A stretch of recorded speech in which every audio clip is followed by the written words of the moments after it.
नमस्कार प्यारे दर्शकों, आप सभी का दिल से स्वागत है हमारे चैनल डी के मोटिवेशन में।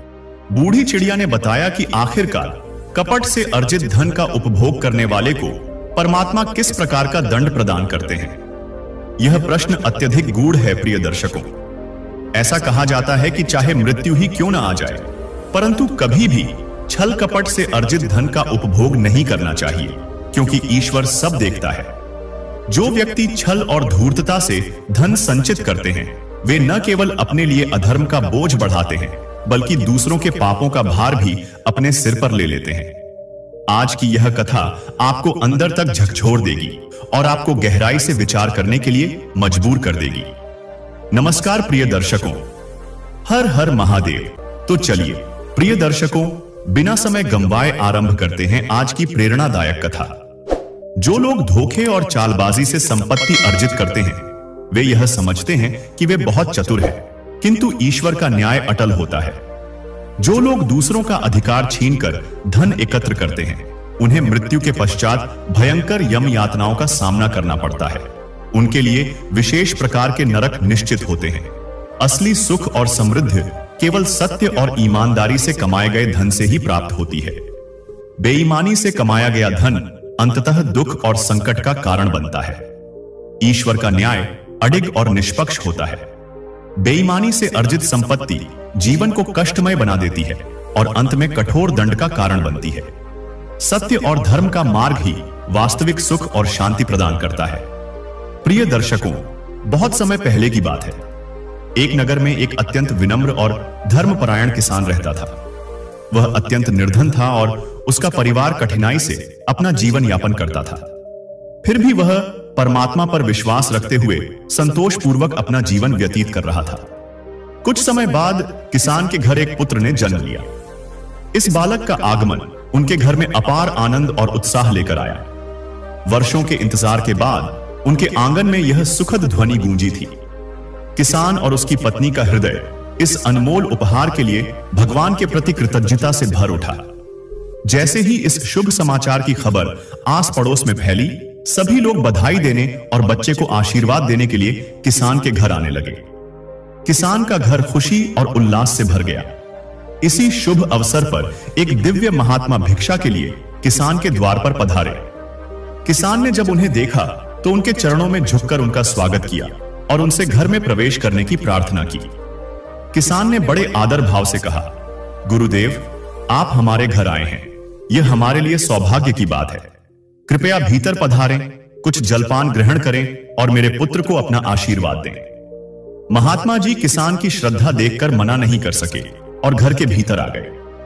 किसान और उसकी पत्नी ने पूरे प्रेम और भक्ति से महात्मा जी को भोजन कराया। लेकिन इस दिव्य कथा में प्रवेश करने से पहले मैं अपने सभी श्रद्धेय भाइयों, माताओं, बहनों हाथ जोड़कर कृपया इसे ऐसा आशीर्वाद दीजिए इस कथा को पूरे मन, कभी कोई कष्ट ना और भक्ति के साथ महात्मा जी ने बच्चे को आशीर्वाद देने के लिए जैसे ही अपना हाथ उठाया, अभी लाइक करें उनकी दृष्टि और हमारे चैनल को ललाट पर सब्सक्राइब करना ना भूलें। उन्होंने तो वहां एक आइए विशेष चिन्ह प्यारे देखा दर्शक बंधु और ध्यान मग्न हो अब गए। किसी भी विलंब के बिना किसान ने आरंभ महात्मा जी करते की हैं गंभीरता आज देखकर की यह पूछा, अद्भुत, हे प्रभु, दुर्लभ और क्या कोई आत्मा को समस्या है? झकझोर देने क्या वाली सब कथा कुशल मंगल है? जो केवल सुनने की नहीं, महात्मा जी मुस्कुराए जीवन और में बोले, उतारने की है। चिंता की ये कोई उस बात समय नहीं। की बात है तुम्हारा जब भारत पुत्र के बड़ा ही पूर्वी भाग भाग्यशाली में है। इसके वर्धनीपुरम ललाट पर नामक लिखा एक है सुंदर कि यह और 16 वर्ष धर्मनिष्ठ की राज्य आयु था। में इस नगर का वहां के राजा बनेगा। थे ब्रह्मदत्त, किसान और उसकी पत्नी न्यायप्रिय, यह धर्मशील सुनकर और हतप्रभ रह भक्तों गए। के आश्रयदाता। उन्होंने पूछा, उनके राज्य प्रभु, में किसी चीज यह की कैसे कमी नहीं संभव थी, है? न अन्न हम तो की, साधारण न और धन निर्धन की हैं। और न ही महात्मा जी ने सुख शांति की। समझाया, परंतु पुत्र, राजा के यह हृदय में संसार एक परमात्मा टीस की थी, लीला है। संतान सुख इस का बालक ने अभाव।